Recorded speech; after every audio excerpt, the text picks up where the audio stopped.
Donc, je suis Mireille Trouilloux, je suis psychologue clinicienne. Par choix, je travaille depuis plus de 20 ans auprès de personnes âgées, alors en EHPAD et en accueil de jour dans un EHPAD, et puis depuis 17 ans maintenant dans un centre de prévention, donc un centre de consultation pour les personnes à partir de 50 ans. Il n'y a pas d'autres limites d'âge. Donc dans ce cadre-là, j'assure des consultations voilà, pour parler de ce qui fait mal, de ce qui interroge, mais aussi de ce qui va bien quand on vieillit. Et dans ce cadre-là, je reçois beaucoup de personnes qui ont des préoccupations pour leur mémoire. Alors soit elles nous sont adressées par des médecins traitants qui nous connaissent, soit elles viennent spontanément sur sollicitation de leur caisse de retraite, puisqu'on travaille avec la convention pour les caisses de retraite. Donc, tu vois, j'ai un souci tout particulier, mais mes collègues aussi, mais en tout cas depuis longtemps, dans l'accompagnement ou dans l'accompagnement et dans le soin apporté aux personnes qui ont des troubles cognitifs invalidants, on va le dire comme ça. Elles ne sont pas souvent pas de diagnostic quand je les rencontre les premières fois. Parfois oui, parce que les neurologues de ville, par exemple, nous adressent les personnes pour qu'on propose un accompagnement, puisqu'on sait un petit peu comment on travaille dans notre secteur. Et puis, autour de cette consultation, va s'échanger les questionnements autour de j'ai mal à ma mémoire, je ne sais pas ce qui m'arrive, qu'est-ce que je dois faire, comment je m'en sors, et puis tout ce qui va effectivement toucher la personne autour de cette réalité, de cette crainte de l'avenir. C'est de la consultation, du coup, qui va se décliner soit sur un accompagnement psychothérapeutique, individuel, familial. On pourra peut-être en parler tout à l'heure. Moi, je tiens à aller au rythme de la famille, c'est-à-dire que je n'ai pas un cadre particulier, c'est la famille et la personne touchée qui me disent ce qu'il faut faire, ce qui est bien pour elle. Et puis la mise en place d'ateliers thérapeutiques, alors qu'ils sont dits ateliers mémoire vive, parce qu'ils sont partis des demandes récurrentes de mes patients qui souhaitaient qu'on leur propose un soin pour leur mémoire. Et à l'intérieur de ça, ce qui est en question, c'est vraiment tout l'accompagnement de la compréhension des troubles, de l'acceptation, si c'est possible, des troubles, et surtout de la mobilisation encore des possibles et de l'inscription dans la cité, puisqu'on travaille beaucoup avec les objets culturels. Moi, il m'a semblé important tout d'abord de dire que comprendre, c'était... l'exigence du comprendre, me semble-t-il, c'est de pouvoir saisir avec l'autre ce qui se passe. C'est bien sûr être empathique, bienveillant, recevoir l'autre, mais c'est aussi à aller avec l'autre, à ressentir, à saisir et à essayer d'avoir des éléments d'explication de ce qui se passe dans sa vie, dans la nôtre, dans notre rencontre. Donc il y a d'emblée quelque chose qui doit fonctionner dans la compréhension autour de l'engagement avec l'autre et de se mettre aussi du coup à son rythme, à son diapason. Je crois que c'est vraiment peut-être des évidences, mais en tout cas, compte tenu de ce que je peux rencontrer parfois dans mes partenaires de travail, il me semble toujours important de le redire, c'est-à-dire qu'il va falloir en passer par là, et c'est ce qui va fonctionner, c'est-à-dire que lorsque la personne qu'on rencontre peut d'emblée se mettre en confiance et nous dire quand je suis avec vous, je peux parler de moi et j'ai l'impression que ça va bien, que je suis entendue, je vais déjà mieux. Alors c'est pas tant qu'on soit magique, mais c'est juste parce qu'on s'est mis avec l'autre face à la situation qui lui arrive dans un partage comme ça, qui n'est pas utopique ou idéaliste, qui est quelque chose de tout simplement humain. Et moi j'y tiens beaucoup. Je ne suis pas la seule, mais en tout cas, je fais partie de ceux qui y tiennent beaucoup. Donc déjà, il y a ce préalable-là qui permet d'entendre et de pouvoir supporter avec l'autre ce qu'il est en train de vivre. Alors ce qu'il est en train de vivre, c'est de ressentir d'abord en lui-même ou d'entendre de la part de ses proches qu'il se transforme. Alors on parle souvent de métamorphose, on appuie sur Kafka, moi j'aime aussi beaucoup alors ce texte et cette compréhension, mais c'est de ça dont il nous parle. Bon sang, j'ai beau essayer de faire attention, de faire des efforts, j'arrive pas à être autrement. La colère aussi de se dire parfois, si ça m'arrive, c'est que je manque de volonté, donc quelque chose qui se retourne contre elle finalement, et qu'il va falloir le mieux qu'on peut aider à désamorcer, parce que ça va être forcément délétère pour son propre parcours et puis pour son confort, bien sûr, elle n'a pas besoin de s'en rajouter. Donc de pouvoir d'emblée, d'abord désamorcer avec elle l'idée qu'elle y est pour quelque chose. Alors il faut y aller toujours avec délicatesse, parce que pour certaines personnes, il peut être positif d'être pour quelque chose dans ce qui se passe, parce qu'au moins on n'a pas perdu la main sur sa propre vie. Donc il va falloir entendre, aller au rythme de l'autre, trouver les mots au bon moment, ou ne rien dire, mais en tout cas pour pouvoir être ensemble sur cette question-là. Donc il y a déjà d'emblée ce vécu interne, intime, d'affolement, d'agitation, de panique à bord, parce que l'autre sent que quelque chose se passe et ne peut pas le contrôler, ne peut pas le retenir. Et pendant longtemps, il ne sait pas ce qui se passe. Il ne le dit pas, il essaye de le cacher, il fait beaucoup d'efforts pour ça et ça l'épuise souvent. Il peut y avoir de la satisfaction aussi à trouver les mesures pour faire comme si tout allait bien, mais c'est extrêmement épuisant et terriblement inefficace dans le temps. Donc c'est affolant. Ce qu'on voit arriver aujourd'hui beaucoup, en tout cas moi dans ma consultation, c'est des personnes qui disent mais j'ai peur, quand je viens vous voir j'ai peur, je sais pas ce que vous allez découvrir, me dire, mais en même temps j'aimerais qu'il y ait quelque chose soit dit parce que là j'ai l'impression d'être fou, et il n'y a pas de fou dans ma famille, où j'ai l'impression de perdre toute mon intelligence, et ça c'est terrible, c'est-à-dire que il semble préférable pour un certain nombre de personnes, ou moi en tout cas celles qui consultent, de quelque chose soit dit sur ce qui se passe, soit confirmé dans l'idée que il y a bien une raison à ça qui ne leur appartient pas en propre dans leur être, dans leur être très très intime, dans leur personnalité, voilà, dans le cours de leur vie. C'est-à-dire que c'est pas elles qui sont en question uniquement, c'est une maladie qui arrive, sauf que c'est une maladie, ou ce sont des maladies, les troubles cognitifs au sens large, qui sont redoutables aussi parce qu'on parle parfois de maladies invisibles. Moi, j'aime assez ça dans le ressenti des patients ou des familles. C'est-à-dire, on voit bien qu'il y a des troubles, des choses comme ça, mais on ne souffre pas, ça fait pas mal. C'est pas un corps au pied, ça se voit pas, c'est pas délimité. Et même dans le parcours diagnostic, il y a encore des choses qui sont... c'est un diagnostic probable, on nous l'a rappelé dans cette université d'été. Moi, ça me rassure beaucoup. Enfin, c'est inquiétant pour les patients, mais ça me rassure dans ma pratique.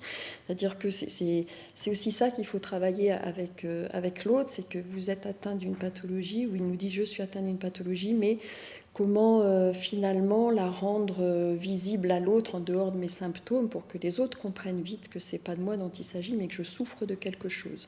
Pour passer d'une position de malade, de personne qui a une maladie, que cette maladie ne déconstruit pas toute la personne, ne me déconstruit pas toute, et que les autres peuvent aussi considérer ça, c'est considérer d'une part ma partie malade et mes symptômes, mais ne pas oublier qui je suis par ailleurs. Donc c'est tout ce travail-là, en tout cas, qui me tient beaucoup à cœur, qui est passionnant et qui est très éprouvant pour la personne. Et alors à la fois, il y a un effet de soulagement pour beaucoup, de savoir quelque chose sur ce qui lui arrive, d'avoir un savoir sur elle-même. Alors, s'il est annoncé au bon moment, c'est-à-dire quand elle est prête à entendre quelque chose sur elle-même, et si elle est annoncée avec délicatesse, ce qui me semble être quand même le cas de temps en temps, voire souvent aujourd'hui. Et puis, si on ne la laisse pas seule avec ce savoir qui quand même va être une bascule dans un temps différent, dans un temps de vie différent, dans une connaissance de soi différente, avec quelque chose d'irréversible qui est en cours, irréversible et incurable. Donc c'est quand même pas rien ce qui se passe là, et il y a vraiment des sentiments de panique et d'effroi, d'angoisse, d'angoisse face alors à l'avenir, face au fait d'être impuissant par rapport à tout ça, et que tout le monde est impuissant, c'est-à-dire qu'il n'y a aucune bonne réponse à donner pour limiter les dégâts. Et ça, les personnes le savent très très bien aujourd'hui, même si elles peuvent se raccrocher pour certaines, et tant mieux si elles y arrivent sur des traitements, hein, mais on sait quand même qu'il n'y a pas de très bonne réponse aujourd'hui.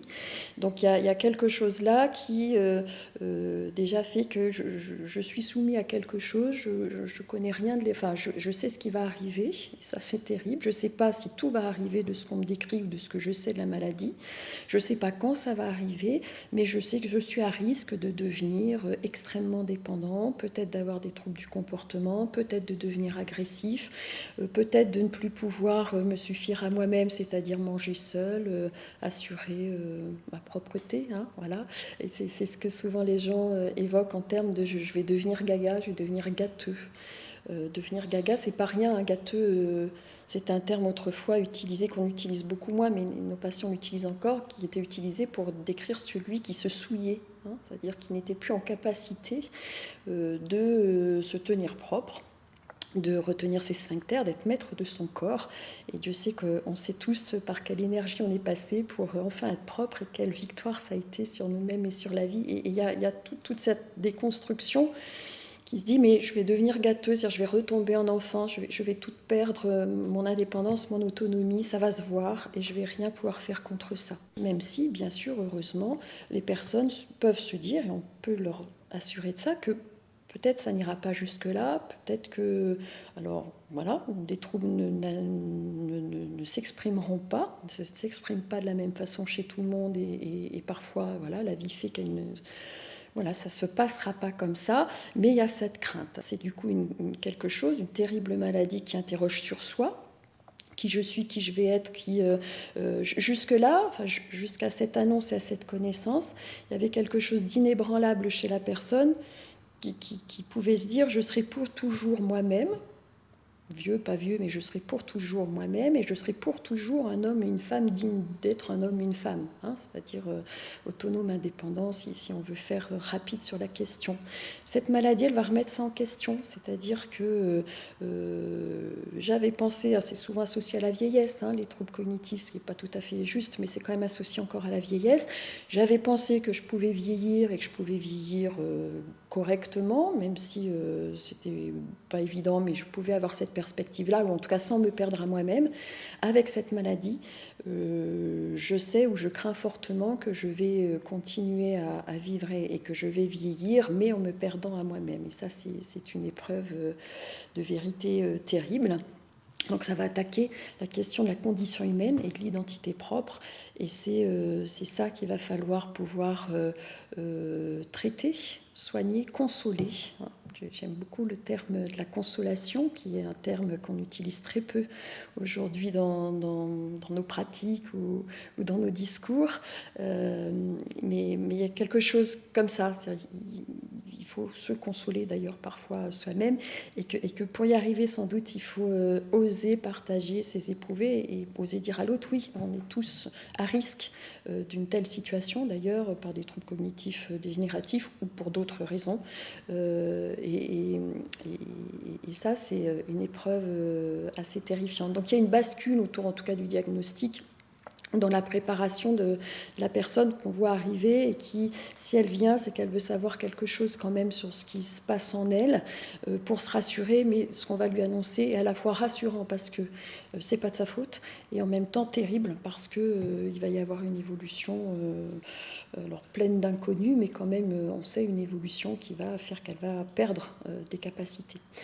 Vont s'associer à ça très très vite, hein, et heureusement, autour du savoir et autour de la connaissance de sa pathologie, une grande ambivalence, hein, dont on parle beaucoup. Alors on ne dit pas forcément sous ce terme-là, c'est-à-dire je veux savoir et je veux pas. Je banalise mes troubles, je sais que j'ai des troubles, j'en parle et je les banalise sans arrêt. Et l'ambivalence, elle est sérieuse, elle est extrêmement précieuse, parce que d'abord ça protège.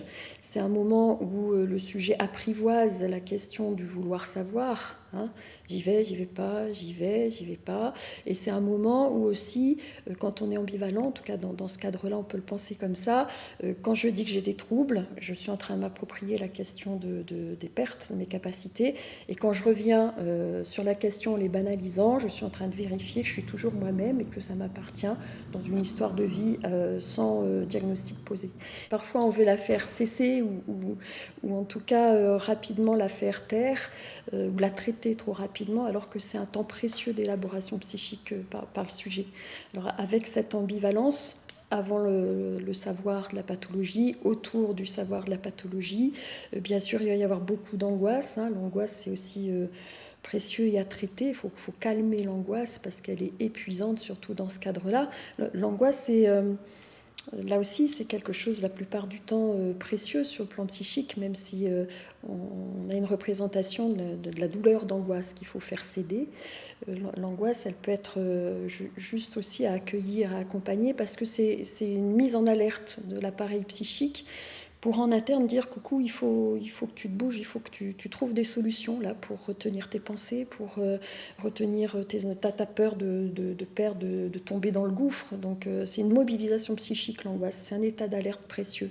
Alors quand on va à peu près bien et quand la situation est pas dramatique, ça nous mobilise et c'est positif, même si c'est un peu douloureux. Dans le cadre des pathologies ou de la maladie d'Alzheimer et des troubles apparentés, c'est une angoisse qui va être inefficace parce que, oui, elle mobilise l'autre, mais l'autre, quelles que soient ses ressources psychiques, ne va pas pouvoir retenir sa perte de mémoire, ses troubles exécutifs, etc. Parce que ça n'appartient pas à la question psychique, ça appartient à la question neurologique. Donc elle va être épuisante. Donc il va falloir rapidement, dans le soin, dans l'accompagnement, calmer au mieux possible ces tensions internes en aidant la personne à exprimer, à reconnaître comme légitimes ces éprouvés. Parfois, on entend certains proches qui sont aussi très déroutés au début de la pathologie ou à l'annonce des diagnostics, ou certains collègues dans le corps médical qui disent mais il ne faut pas vous angoisser, on va vous aider. Ben si, voilà, mais il faut surtout que l'autre puisse dire et pour qu'il puisse dire, il ne faut pas qu'on barre sa spontanéité au niveau verbal, langagier, ou tel qu'il peut l'exprimer si son langage est très abîmé. Parce que c'est en exprimant à un autre, en adressant à un autre qui peut le recevoir, qu'on va se tranquilliser au moins le temps de la rencontre, et c'est déjà pas si mal. Donc avec l'angoisse, il y a beaucoup de culpabilité qui arrive, culpabilité qui fait souffrir elle aussi, culpabilité à la fois de n'être que ça. Je suis que ça, c'est-à-dire un être humain impuissant qui peut être attaqué par des petites choses dans mon cerveau que je peux même pas voir. C'est même pas un abcès quelque part que je peux voir et percer. Donc je suis vraiment pas grand-chose. Ils le disent, je suis pas grand-chose, je suis bon à rien. Je suis des sentiments comme ça et une culpabilité de ne pas parvenir à transformer cette pathologie, à la vaincre. Alors cette culpabilité, elle va, et là c'est dommageable, elle peut faire que la personne s'excuse d'exister. Donc elle se met en retrait, elle se tait, je fais tout ce qu'il faut pour que vous soyez content, pour pas faire de bruit, pour pas vous déranger, mais du coup elle va se perdre elle-même beaucoup plus tôt que prévu, par anticipation, et ça la fait souffrir. Et puis un autre versant de la culpabilité qu'on peut peut-être mieux accompagner ou qui est plus favorable à la personne, c'est qu'elle va pousser la personne à trouver un sens, trouver des raisons à sa pathologie. On peut appeler ça le mythe personnel, on peut appeler ça de différentes façons. C'est-à-dire que la personne, et on voit ça, elle dit c'est depuis que je suis à la retraite, ou depuis que mon fils a divorcé, ou depuis que mon chat est mort, voilà, j'ai eu un choc, j'ai eu un trauma, et la maladie est arrivée. Ce qui est à entendre d'abord dans la véracité des faits, c'est peut-être bien comme ça que ça s'est passé, et parfois on ne sait pas, la plupart du temps on ne sait pas, mais en tout cas en termes de dynamique psychique, c'est intéressant parce que c'est la personne qui donne un sens à sa pathologie, trouve des liens symboliques entre son histoire préalable et l'histoire actuelle, et ça va donner un sens à l'absurde, à l'absurde de ce qui lui arrive. Et quand on a un sens, on a une direction, on retrouve une possibilité de vivre, et on redevient maître de sa vie d'une certaine façon, et ça va être extrêmement précieux pour la personne. Il y a tout un travail qu'on peut faire dans cette même dynamique de permettre à la personne de nous dire comment elle a compris, comment comment elle a identifié que les troubles arrivaient, c'est-à-dire de l'inscrire l'arrivée des troubles dans l'histoire tout simplement, sans trouver des liens symboliques avec d'autres événements de la vie, mais de la raconter, c'est-à-dire que ce ne soit pas quelque chose à part, que ce soit quelque chose de lié à l'histoire personnelle actuelle. Ça va aller aussi avec des sentiments de honte. Il y a beaucoup de honte qui arrive très très tôt autour des troubles et autour du diagnostic, mais surtout autour des troubles, parce que cette maladie disqualifie terriblement. On perd ses capacités. On perd, alors pas tout et pas tout de la même façon. Je dis souvent à mes patients, oui, il y a un trouble de mémoire, oui, parfois il y a des savoir-faire qui ne marchent pas, mais votre intelligence, elle est là, vos connaissances, elle est là, votre expérience, elle est là. C'est-à-dire que tout n'est pas perdu, mais n'empêche que ne pas pouvoir parler, trouver ses mots, ne pas retrouver une connaissance qu'on maîtrisait parfaitement, ne plus savoir comment s'orienter quand on est dans son quartier, ne plus savoir où ranger sa vaisselle et comment enfiler son pantalon tout seul, c'est extrêmement disqualifiant. C'est-à-dire tout ce qui faisait ce que je pense être et ce qui était reconnu par d'autres est en train de se perdre. Et c'est là que ça va être le plus terrible, c'est que la pathologie soit connue par les autres ou pas, la personne va voir dans le regard des autres, dans l'attitude des autres, qu'il y a un changement. C'est-à-dire qu'elle va être moins écoutée, ou on va lui dire « mais tu nous l'as déjà dit », ou elle va être entendue ou écoutée avec condescendance, et ça c'est vraiment le pire qui puisse arriver. Et la personne le sait très bien. Hein. J'ai une patiente qui sort, mais je ne peux plus supporter mon mari qui me dit « tu me l'as déjà dit ». Elle dit « je sais bien qu'il ne peut pas s'en empêcher, mais quand il me dit « tu me l'as déjà dit », il ne cesse de me dire que j'oublie tout et que je ne suis plus rien. J'ai un patient qui me dit, qui est jeune, hein, il a 55 ans, il dit « je suis un petit vieux, je ne suis plus qu'un petit vieux ». Alors avec toute la représentation négative qu'il a de la vieillesse du reste. Hein, mais, donc ça, c'est un travail aussi qu'on peut faire très simplement, entre guillemets, dans la relation, dans une relation de soins, dans une relation ordinaire aussi. Ça n'appartient pas qu'aux professionnels, bien, bien loin de là, de pouvoir proposer à l'autre une relation voilà, d'alter ego, avec lui renvoyant une image de lui ou d'elle en tant qu'homme, en tant que femme, de celle que je vois, de celle que je rencontre. Bon, peut-être parfois elle se répète, mais elle n'est pas que ça, il n'y a pas que ça dans l'échange. En reconnaissant légitime ces éprouvés, les personnes qui ont ces troubles, souvent une fois que c'est su, quand elles disent quelque chose, il y a toujours quelqu'un qui vient lui redire que c'est pas tout à fait ça. Et ça, c'est terrifiant. Hein. On pourrait le faire entre nous, on le supporterait assez mal. Et là, soit ça met en colère la personne malade, et du coup, on lui dit avec ses troubles, elle devient agressive, soit ça la fait taire parce que c'est redoutable que quelqu'un vienne toujours vous reprendre sur ce que vous avez à dire ou sur ce que vous avez déjà dit, du reste même quand c'est très juste.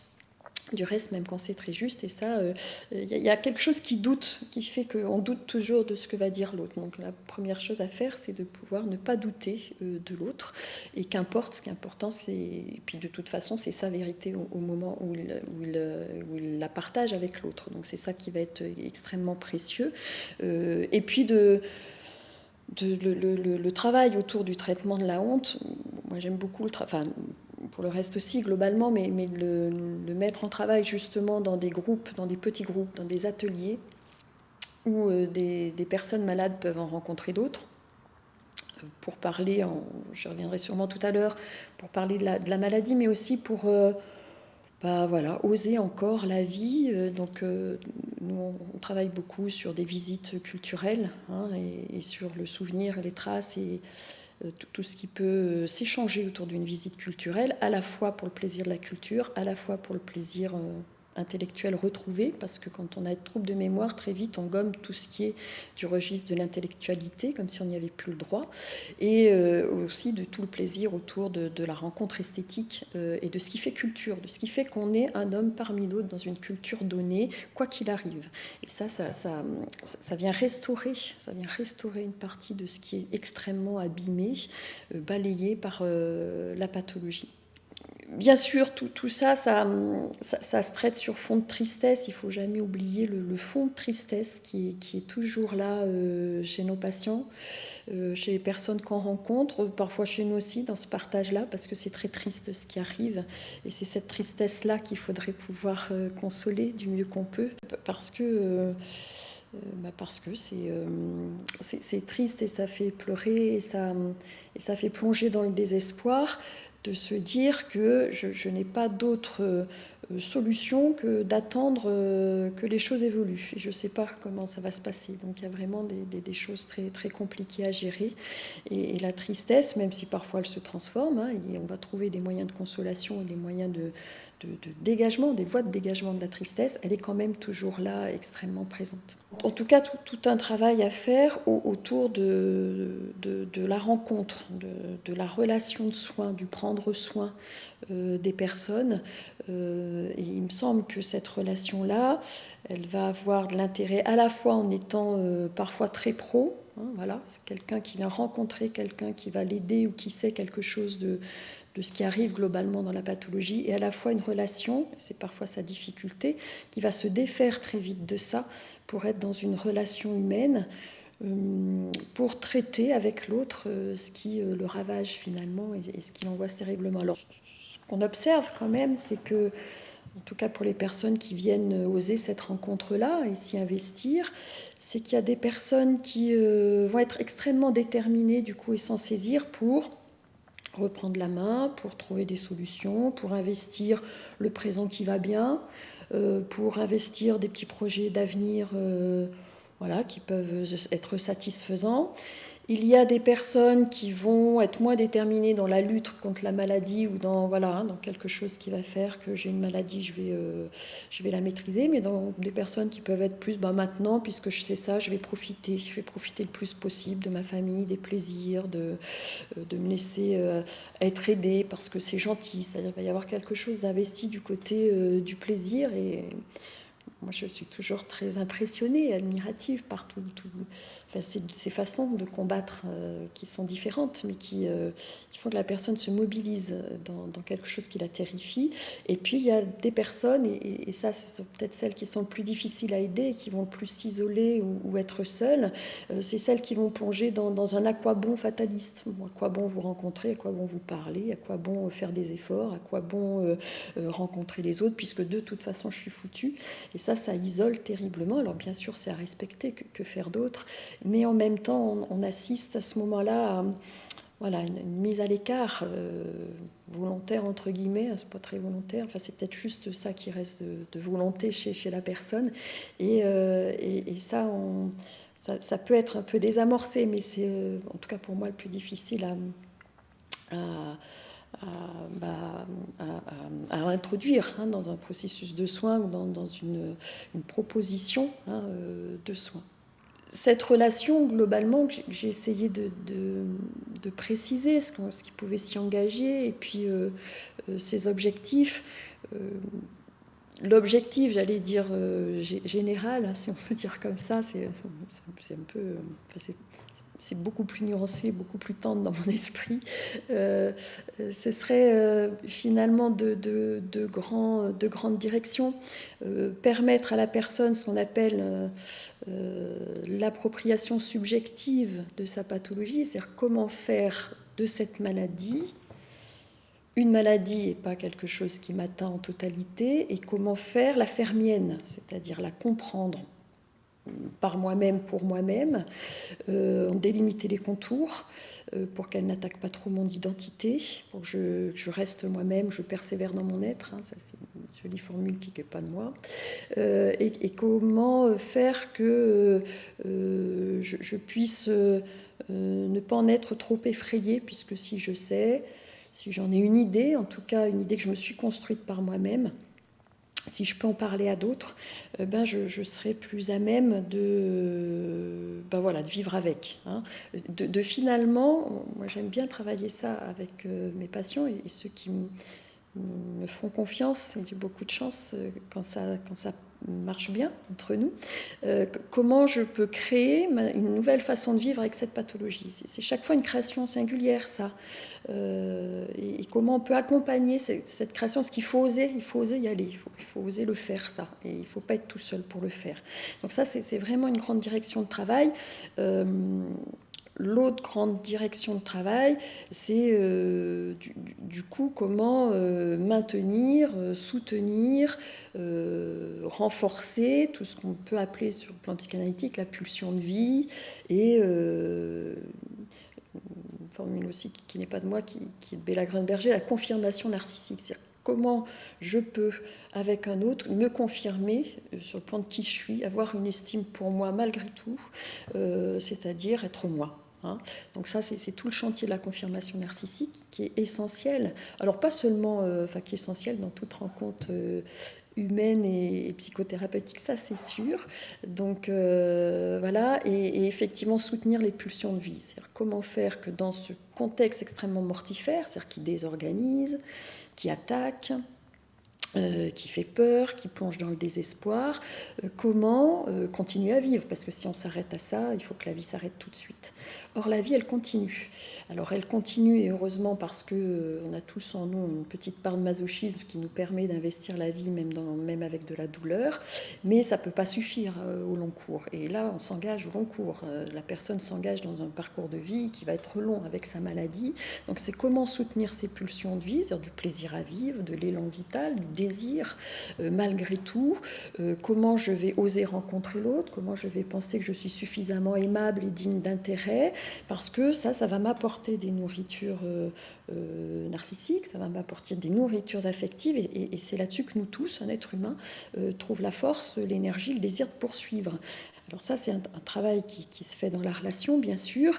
C'est un travail qui se fait, c'est pour ça que moi je travaille beaucoup autour des objets culturels, qui se fait parce que, en sortant maintenant de la curiosité, en soutenant aussi la curiosité intellectuelle malgré tout, je récupère de l'énergie. Je vérifie qu'il y a des choses intéressantes et que je peux en profiter, en bénéficier, en tirer profit pour moi.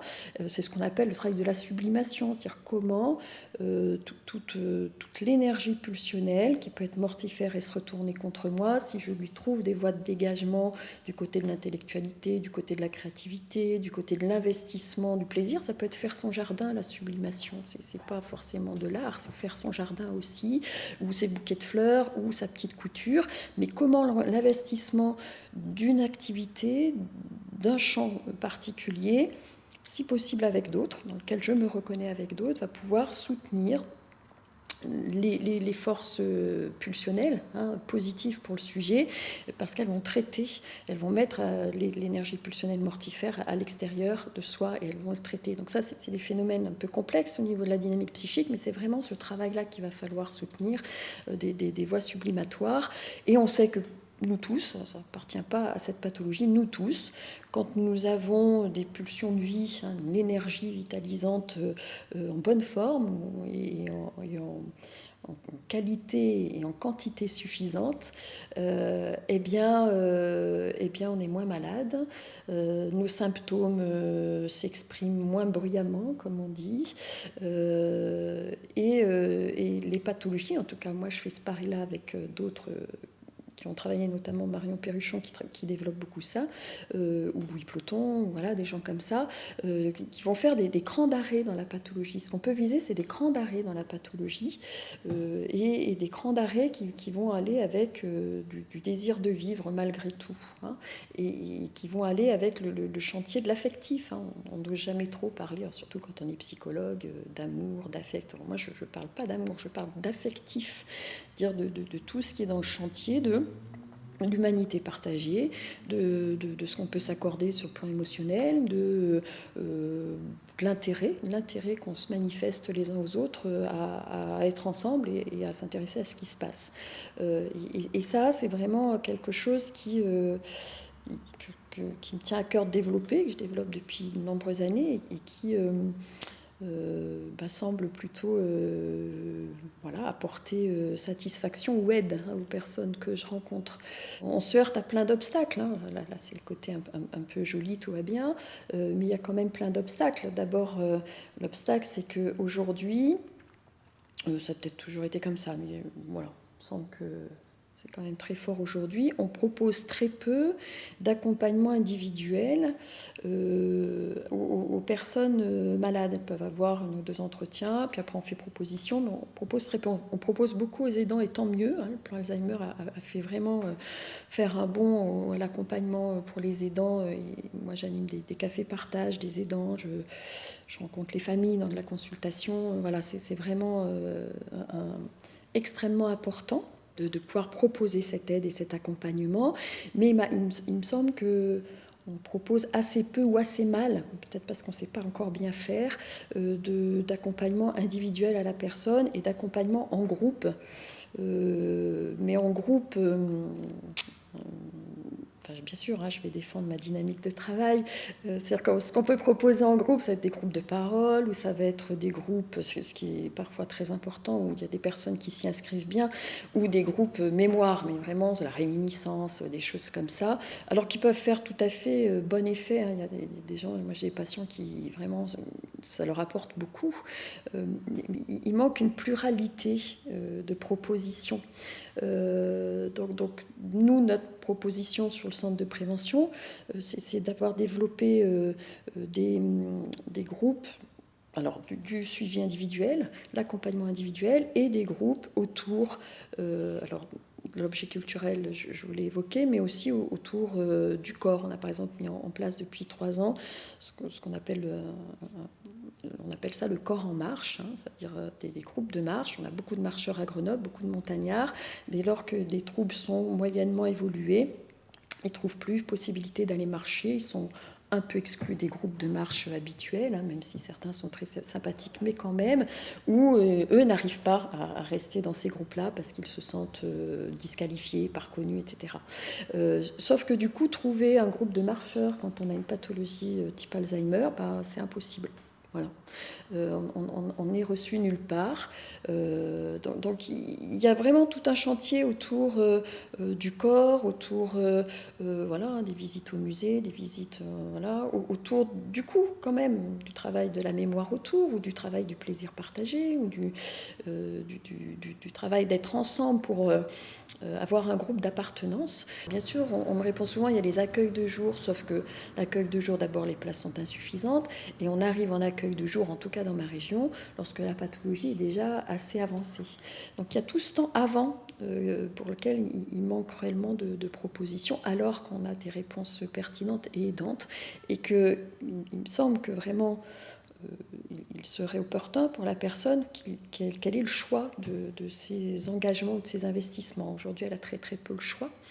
Alors, l'accompagnement individuel ou groupal, il trouve aussi ses limites parce que les personnes souvent sont empêchées par leurs troubles pour repérer la date, repérer les heures, trouver l'itinéraire pour venir au centre, où là où se déroule soit la relation psychothérapeutique, soit le groupe d'activité. Donc il faut compter sur des aidants, donc il faut que l'aidant investisse la proposition pour l'autre. Il faut qu'il ait le temps et l'énergie. Or, on sait qu'ils sont épuisés, les aidants, qu'ils ont déjà beaucoup de choses à penser et que c'est difficile. Donc on a aussi ça qui bien sûr apporte des limites au développement de ce type d'accompagnement. Et puis il y a aussi toutes les questions, pour le coup c'est aussi une question éthique, c'est qu'on ne peut pas proposer à tout le monde de la même façon, suivant les secteurs géographiques aussi. Par exemple, ne serait-ce qu'en Isère, de ce que je connais le mieux, on est un grand département. Si on n'habite pas trop loin de Grenoble, on s'en sort pas trop mal. Si on habite dans la montagne à 50 km, la question du diagnostic se pose déjà beaucoup moins, et la question de l'accompagnement de la personne qui se sent en veille de troubles très très inquiétants, ne se pose pas, puisqu'il n'y a rien, c'est compliqué. Je peux bien comprendre que les propositions d'aide soit difficile à mettre en œuvre parce que si on les met en œuvre, même si on sait qu'elles sont pertinentes, elles sont finalement, on prend toujours le risque qu'elles ne puissent pas être investies par un grand nombre. Donc moi j'ai beaucoup de chance là où je travaille, qu'on m'ait fait confiance et qu'on nous ait donné les possibilités de mettre en place nos groupes et puis l'accompagnement individuel. Mais je sais que c'est finalement, souvent on me dit, mais c'est très à risque parce que dans les groupes, par exemple, parfois on a des personnes qui oublient régulièrement le groupe et on a beau les appeler, parfois on va les chercher. On a des groupes qui sont un peu bancals parfois, hein, c'est on part à 8 et puis on est souvent 4 parce qu'il y en a un qui a oublié, parce qu'il y en a un qui s'est perdu, parce qu'il y en a un qui est venu la veille ou qui va venir le lendemain. Donc bien sûr qu'il y a des choses compliquées en raison des troubles, en raison de la pathologie, parfois pour d'autres raisons, mais ne serait-ce que ça. Et donc ça rend les choses difficiles. Et malheureusement, le patient, la personne qui est déjà victime de cette pathologie, elle est doublement victime, puisque du coup, cette pathologie, même si on lui fait une proposition qu'elle peut investir, va l'empêcher de l'investir vraiment, et on n'a pas vraiment les moyens ou de solutions, on n'a pas trouvé de bonne solution pour pallier à cette difficulté. Peut-être évoquer l'accompagnement des familles, des aidants, des proches. Pour ma part, j'aime bien utiliser la terminologie de proche, mais voilà, on n'est pas tous d'accord. Et les aidants que je rencontre, en tout cas, n'aiment pas trop être appelés des aidants, pour la plupart. Juste préciser, parce qu'en tout cas, ça me tient à cœur, alors l'intérêt du travail en groupe. Tout le monde n'est pas d'accord sur cette question. Moi, j'ai mis longtemps avant d'aller sur le travail de groupe. Et puis maintenant, je peux vraiment en apprécier l'intérêt. Bien sûr, pour les personnes qui en ont le désir, hein, qui se mobilisent dans le groupe. Ce n'est pas fait pour tout le monde, mais en tout cas, ça peut apporter de bonnes réponses à beaucoup. Alors, moi, j'anime depuis des années des cafés des aidants. Alors, on l'appelle un peu différemment ce qu'on a mis en place parce qu'on n'est pas dans la charte des cafés des aidants. Donc, on l'a appelé café partage, sans doute parce qu'on tenait au partage. Et ce sont des groupes de rencontres d'aidants qu'on a voulu. Alors, c'est peut-être ça qui, en tout cas pour les gens qu'on rencontre ou qui viennent à notre café, en tout cas, souvent ils disent que c'est précieux. C'est-à-dire, ce sont des proches de personnes dépendantes, mais qui n'ont pas toute la maladie d'Alzheimer. Du coup, il y a un partage d'éprouvés ou d'expériences qui ne plongent pas ensemble dans le même désespoir. Voilà, on va dire comme ça. On veille à ce que les échanges, qu'il y ait des apports d'intervenants extérieurs qui viennent vraiment à la rencontre d'un petit groupe dans un café qui va justement apporter des repères, de la théorie, mais aussi de la convivialité dans le partage de connaissances. C'est-à-dire qu'il n'y en a pas un qui sait, qui va asséner des vérités, mais il y a quelque chose comme ça qui se met en œuvre, et ça c'est très précieux. Et au bout de là, j'ai un café que j'accompagne depuis 4 ans. On a travaillé beaucoup avec ce groupe-là. Ça ne fonctionne pas toujours aussi bien, mais là, ça a bien fonctionné, à ce que des liens se créent entre les personnes, c'est-à-dire que depuis 2 ans, elles se rencontrent sans nous, donc ça, c'est une grande victoire. Et elles le disent, il y a une vraie chaîne d'amitié là qui s'est créée, et une vraie entraide sur les questions de l'entrée en établissement, ou quand le conjoint est malade, donc les autres se mobilisent, et puis elles se mobilisent surtout, il y a des hommes aussi, mais c'est les femmes qui sont très motrices, les hommes acceptent de suivre, donc ça, c'est formidable. Elles se mobilisent aussi pour aller manger des glaces, aller au café. C'est-à-dire pour beaucoup, elles n'allaient plus depuis extrêmement longtemps dans les lieux sociaux. Donc là, ça réintroduit, moi ce qui m'intéresse, c'est non seulement le partage des éprouvés autour des pathologies ou de la dépendance de l'autre, mais c'est aussi surtout toujours dans cette même dynamique sûrement qui m'est chère, de réintroduire du plaisir à vivre et d'oser la vie quoi qu'il arrive, quoi. Et donc quand je sais qu'elles vont manger des crêpes ensemble ou retourner au café ou aller danser dans le parc du château du coin parce qu'il y a des petits concerts d'été et que ça se fait en dehors de nous, mais grâce à la proposition du groupe d'aide aux aidants, et du coup ça c'est quelque chose vraiment de formidable qu'il faut développer, qui est maintenant assez bien développé, mais vraiment, il faut poursuivre ce travail-là. Et puis, il y a tout le chantier de la consultation et de l'accompagnement psychologique des familles. Alors, je travaille de façon assez classique, hein, comme mes collègues autour de ces questions-là. Si on accueille une famille, on échange sur ce qui se passe et puis on essaye de comprendre ce que ça fait vivre aux uns et aux autres, de faire entendre et circuler la parole entre les uns et les autres. Et ça, c'est un travail précieux, alors qui ne correspond pas à toutes les familles. Je crois que ce serait une erreur de l'imposer, entre guillemets. On ne peut jamais vraiment imposer, mais il faut qu'il y ait une demande, parce que c'est difficile de se retrouver ensemble, plusieurs générations, à échanger sur ce qui se passe et sur ce que ça fait vivre. Donc ça ne correspond pas à tout le monde. On peut faire proposition, mais il faut qu'on soit prudent à qui on propose et comment on le propose, bien sûr. Ce qui me semble par contre précieux et que je ne rencontre pas tout le temps, en tout cas, bon, il me semble que c'est important de le vivre comme ça et de le proposer comme ça, c'est que dans le cadre de ces pathologies, en tout cas, celles que je connais le mieux, il me paraît important, essentiel, que ce soit la famille qui nous guide sur ce qui est bien pour elle, on va dire comme ça. Bien sûr qu'on tient notre cadre de travail, hein, et c'est ce qui est structurant et c'est ce qui va permettre le déroulement de l'aide. Mais il me semble important que ce soit elle qui nous dise on veut venir tous ensemble, c'est-à-dire les enfants, les deux parents, on veut venir sans notre parent, on veut voilà, et qu'on trouve des solutions pour que ça circule quand même au sein de la famille, que celui qui est malade sache ce qui se passe avec lui ou sans lui, qu'il en soit d'accord, mais qu'on les laisse venir vers nous les professionnels en fonction de ce qu'elles savent être profitable pour elles. Là aussi, ça paraît un peu idiot à dire, mais il faut savoir que la plupart du temps, on impose. Soit on voit la famille toute seule, soit on voit l'aidant principal, parfois avec celui qui est malade. On impose notre cadre, suivant les lieux où on travaille, la plupart du temps. Moi, j'aime assez l'idée de se laisser porter par l'autre. Alors, c'est aussi parce que j'ai travaillé beaucoup avec des personnes qui ont un handicap mental, une déficience intellectuelle. Et j'avais beaucoup travaillé cette question-là du médium malléable. Hein, c'est-à-dire que pour finalement pouvoir être rencontré et rencontrer l'autre, parfois il faut juste se laisser prendre et se transformer à son rythme à lui. Il me semble qu'avec les familles, alors avec le patient individuellement bien évidemment, c'est toujours en question et en travail, mais avec les familles, il me semble important de pouvoir, ou les proches, de pouvoir le mettre en travail un peu de la même façon. Or, quand on rencontre un groupe familial, ou plusieurs personnes, on pourrait être un peu résistant et de vouloir poser un cadre rassurant, parce que c'est rassurant quand on sait où on va. Quand on dit une famille, qu'est-ce qui vous convient, qu'est-ce qui serait bien pour vous, on en discute, hein, bien sûr, ils ne sont pas tout puissants, on en discute.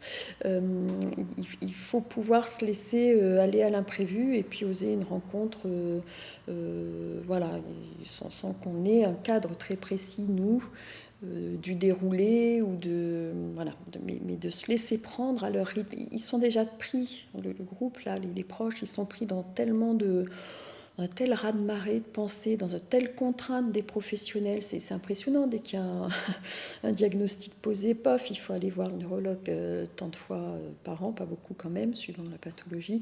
Les assistantes sociales déclenchent leur bataillon d'aide. Après, il y a les ESA maintenant, c'est merveilleux, mais quand même, il faut répondre à l'équipe ESA. Il faut rencontrer les gens de l'APA, du Conseil général. Enfin, voilà, et tout le monde pose son cadre.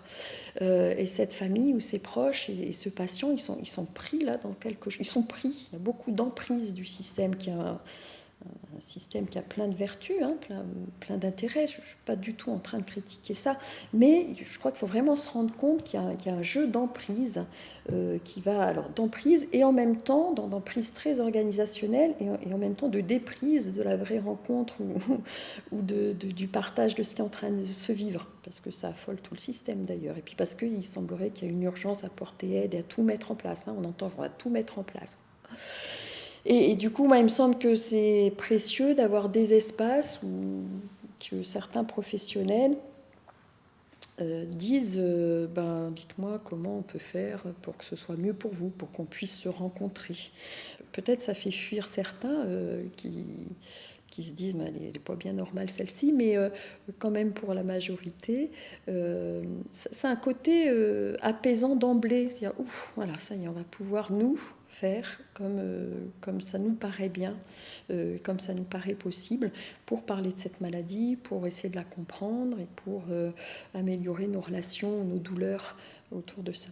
Voilà, donc un travail bien précieux qui demande, alors classique de dire qu'il demande de l'engagement, mais qui apprend aussi beaucoup, on apprend beaucoup de l'autre. J'ai des patients qui sont extraordinaires d'énergie, de courage, de combativité, mais aussi de philosophie de vie. Hein. Donc on apprend beaucoup dans cette rencontre-là. On peut travailler sur les résistances. Hein. On entend beaucoup, oui, mais ça fait peur. Et puis, il faut oser se confronter à l'absurdité, à la fragilité de la condition humaine, etc. Mais en même temps, vraiment, tous ceux qui s'y laissent aller, on est nombreux, il y a tout ce partage de force, de robustesse de l'humain qui se partage et qui fait continuer le travail. Donc parfois on nous dit là, quel courage, ou quelle abnégation, enfin on entend des choses. Non, pas du tout. C'est que ce travail-là, ou ces rencontres-là, avec ces patients-là, avec d'autres aussi bien sûr, mais en tout cas là où ça paraît moins évident, est un travail qui permet à la personne malade, mais à celui qui la reçoit, de s'enrichir véritablement sur la question de l'humanité, de la dignité humaine et de l'éthique de la vie, tout bonnement.